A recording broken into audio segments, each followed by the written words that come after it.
What's going on, everybody? My name is Curci, and this is a review for Days Gone. Days Gone is an exclusive PlayStation game that I avoided when it came out. Main reason why I avoided it is because I heard there were a ton of technical problems, and I was like, I don't feel like dealing with a big technical mess. It did that thing where when it got revealed, it looked phenomenal, but then the release of it was just a lesser version of what they showed. And to an extent that is true. The game is not as it appears when it first got announced. So with all of that in mind, with the technical problems and the fact that it didn't look as good as advertised, I decided to just stay away from it. Then I was streaming one day and somebody suggested playing Days Gone, so I was like, all right, fine, whatever. And so I played Days Gone, and I'm gonna be honest with you, probably the most fun I've ever had in a video game in recent memory. I'm dead serious. This game was just a well-made, fun game that is like a zombie apocalypse, post-apocalyptic, go and survive kind of game. I say zombies. It's not really zombies. Let me just get that out of the way. It's not literally undead, slow-walking, rotting corpses. It does check all the other boxes though, like they sound like zombies, they eat human flesh, but technically speaking, it is a virus that just makes people go nuts, and then they become what are known as freakers. So for all intents and purposes, they're zombies, but they're not literally zombies. So you play as Deacon St. John, a biker who's surviving 2 years into this apocalypse. You got your buddy Boozer, who's called Boozer because he probably drinks a lot, though I guess he does kind of drink a lot at some point. He's like your brother, like he's not literally your blood brother, like he's not your sibling, he's your bro. But it's just you and him against the world. Civilization is pretty much fallen. You got these like little survival camps that have popped up and you can go do jobs for them, help out people. I don't want to go too far into the story because I feel like very early on in the story, something happens that gives Deacon a little bit of hope and he chases that hope. I guess I'll tell the story. It's pretty much like right at the beginning of the game. Deacon and his wife Sarah pretty much get separated right at the start of the apocalypse, but he gets a little bit of hope that she might actually still be alive. So he chases that hope. And that's what drives the game forward, is him trying to find information about if his wife is still alive. And this game does check the box of being a good zombie story in terms of it's like being stranded at sea. I've used this analogy before, but it's basically saying that the freakers are the water, the ever-present danger, while the other humans are the sharks. You're always dealing with the freaker threat. They're always around. Sometimes they're inconvenient and sometimes they're way more deadly than normal. It's like being in a storm, and that's the Hordes. But then you also have like these enemy humans that will ambush you and attack you. Sometimes you got to go and clear them out. Some of them are like cults. Some of them are just other people trying to survive. They're just a little bit more brutal about it. Not to get too far away from the story, because I do have something I want to say about it. Without getting into spoilers, I will say that the game's story early on is boring. Just sort of treads water almost, in terms of the story anyway, a little bit too much early on. There are these moments where Deacon will flash back to his wife, and some of them, they're just so like, oh, like I'm glad that the game is trying to fill in the gaps of this relationship between Sarah and Deacon. But if you tell me that this is Deacon's wife, that's all I really need to know in order for me to care about it. But this game will try to fill in the gap of the relationship between Deacon and Sarah. So a lot of times you do these flashbacks and it'll tell you the time that they first met, or it'll tell you a time that they just went on a random date with each other, or the time that he proposed to her. And I feel like the flashbacks could have been better, because even the very first flashback is pretty much telling you a little bit more specifically what happened at the beginning of the game when everything's going to hell. Sarah gets hurt, and that kind of prioritizes Deacon to put her on the helicopter over him and Boozer, because she needs medical attention, so he wants her to get that medical attention so she doesn't die. And I'm thinking to myself, this is awesome, because I'm going to get a chance to play during the time when everything went to hell. Yet the game doesn't do that. It flashes from one cutscene to another, and it's like, oh my god, all these moments, I could be playing this. Yet the game is refusing to let me play it. And then it eventually gets to a point where it completely replays the opening cutscene of the game, and I'm like, I've seen this already. I thought it was going to maybe do like a highlighted version of it, like you've seen this already, here's some of the highlighted stuff. Nope, it plays the entire thing like we had already seen it. And I'm like, why am I watching this again? And that's just the first one. Every other one after that is like these stupid little menial stuff. And it does this thing where it gives you like the illusion of control. Like, for example, Deacon meets Sarah for the first time. Her car breaks down, so he gives her a ride to get help for her car. And the game's like, oh, you're on your bike, just go drive to the waypoint. But in essence, all you really got to do is just initiate the gas, and then you can go completely hands off with the controller because it goes on autopilot after that. Let me play this. There's even a point where you just take a long ass walk in a park. This is boring. Boring. Somebody in the development room should have been like, this is boring, this shouldn't be here. The game is divided up into basically 3 acts, but it doesn't get interesting until like the second half of the second act. After that, it's really good. If you get through the boring first half of the story, there's a second half to the story where it's so much more interesting. But man, is it a drag before that point. I mean, there's even a point where the game establishes a characteristic of Deacon. He has like this code where he won't attack women if he has a choice. So like one of them will hold him up and he'll give them a chance to run. And the game presents it as if it's going to be an important little detail going forward. And I'm sitting here thinking to myself, like, he's going to have to kill his wife. We're going to find his wife and he's going to have to kill her. And it's going to break his code. It's just going to break him as a person. But really, it's of no importance. You find enemy humans in the game, and some of them are women, and you shoot them just as much as you shoot the guys. It almost makes me think that between some of these flashbacks and between some of these like other moments in the game, like the writing team pivoted from one thing to another. I bet you the developers intended for you to play the first night where everything went down, but then some point in development they decided against that, so they just yanked out the gameplay stuff and left in the cutscenes and just kind of said, all right, here's the flashback. Here's the highlight moments that you don't get to play. But it's a bummer because then it makes me think like that's a missed opportunity. You should let me play that. So the story is, I don't want to call it bad because I feel like it gets good in the second half. It's all right. The story's okay. It gets like a solid like meh, and those flashbacks really dragged it down. If those flashbacks weren't there at all, I probably would like the game's story more. Luckily, most of those flashbacks are optional. Doesn't make it that much better because some of them aren't. Luckily for this game though, even though it has a meh story, got great gameplay. This is an open world game, and one of the things that I love about open world games, and that is almost an essential thing to open world games, is that you need to constantly distract me from the story. If you create an open world game and all I want to do is just do story,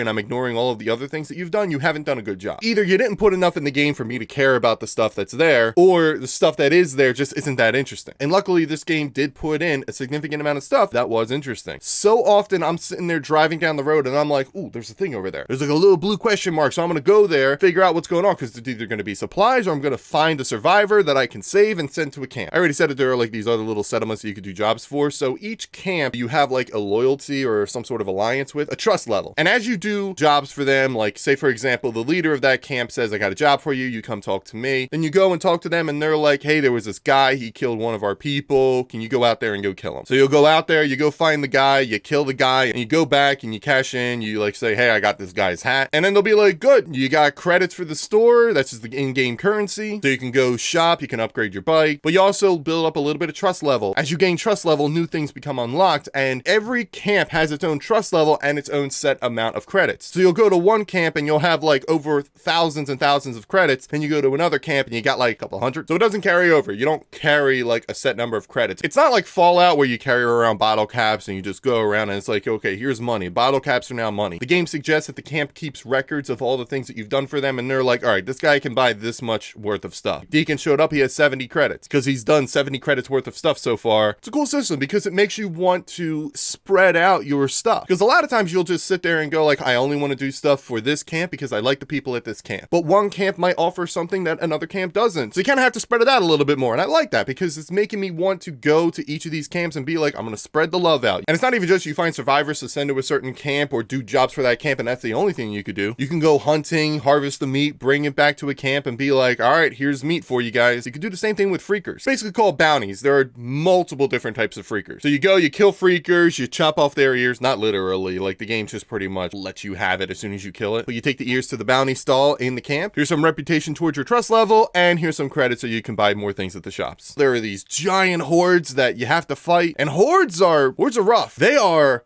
enormous amounts of zombies, and sometimes you'll see them from a distance and you can avoid them. Other times they'll just show up. Not like I'm saying like they just spawn in randomly, but sometimes you'll be doing a mission and you don't realize that a horde is nearby and you're sitting there making noise, and then all of a sudden, boom, a horde. And the panic that you feel once you see a horde for the first time, you're like, oh boy, holy But once you get to a point where you have enough weapons and supplies that you can take on a horde, the game becomes far more challenging because you want to take out these hordes, because if a horde is in a particular area, it might go toward your trust level and currency at a particular camp. But also they're just fun to fight. A lot of times you'll see a horde and you'll be like, what is my plan of attack here? You'll set traps, you'll start to get a lay of the land, you'll realize, okay, there's an explosive barrel, there's a giant truck right there. Some places will give you a little bit of things to interact with, like you can destroy these logs and the logs will roll over all of the freakers. And even the day-night cycle kind of comes into play here because freakers are sensitive to light. You catch on to that really early in the game when you go into a tunnel. You have a flashlight, and as the freakers come at you and they get closer to the flashlight, they'll like cover their faces. I wish there was a little bit more of a mechanic because I feel like it didn't really help me out that much. But you do get a sense that freakers are a little bit more sensitive to light, so they're not out in the day as much. They're still out, but just not as numerous. Whereas at night, you feel like there are these like little spotty ones all over the place, but also hordes will roam at night. And that's not to say that you will never encounter a horde during the day, because sometimes you will get a horde early on in the morning that's migrating back to the cave where they would sleep. And sometimes you roll right into that cave not realizing that a horde is there, and you'll be like,